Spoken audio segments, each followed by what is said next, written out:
My name is Moran. I'm from Cleveland State University. And today I'm going to tell you about portable oxygen concentrators and how our research is working to improve them in the future. So if you're not familiar with what a portable oxygen concentrator is, it's essentially a device that takes the ambient air and kind of filters out the nitrogen so that you can have a pure oxygen product. So they are something that you can use to take the place of heavier, less portable oxygen cylinders. For example, in hospitals and nursing homes, and specifically for chronic obstructive pulmonary disease patients. You can see an example of a couple of them right here. They weigh about 10 to 15 pounds on average, deliver about anywhere from 2 to 5 liters per minute of oxygen.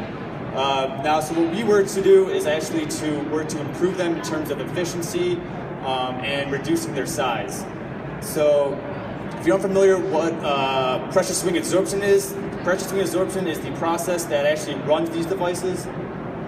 With pressure swing adsorption, you operate with at least one column, and we operate at an elevated pressure, which helps absorb the nitrogen basically.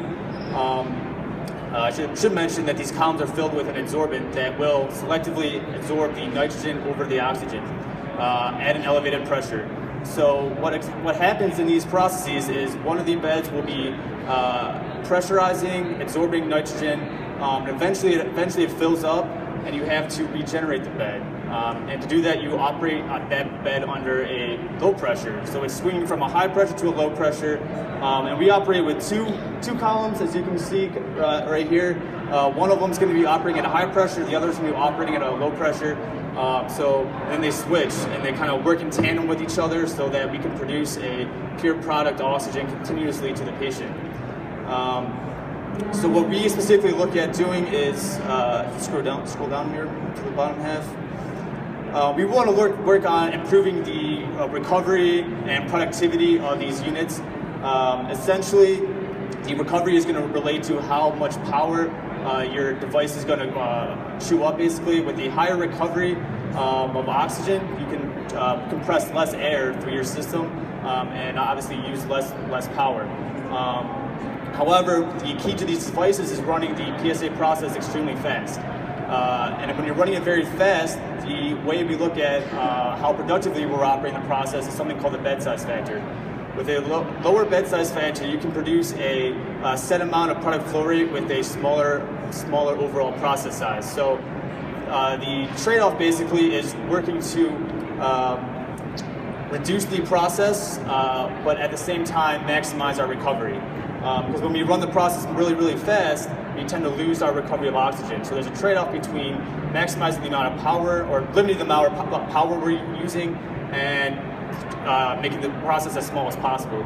So what we've come up with, focus on this graph up here, essentially I will summarize it for you in that we were coming up with a process that has a very strong recovery of oxygen, anywhere between 40 and 50%. To give you an idea, a lot of portable oxygen concentrators today will operate between 25 and 35% recovery. So we're looking at a significant improvement in recovery, which will lead to a much less power requirement, and we can make the battery last a lot longer in the device. Now, we also are demonstrating a process that has a very low bed size factor between 50 and 100.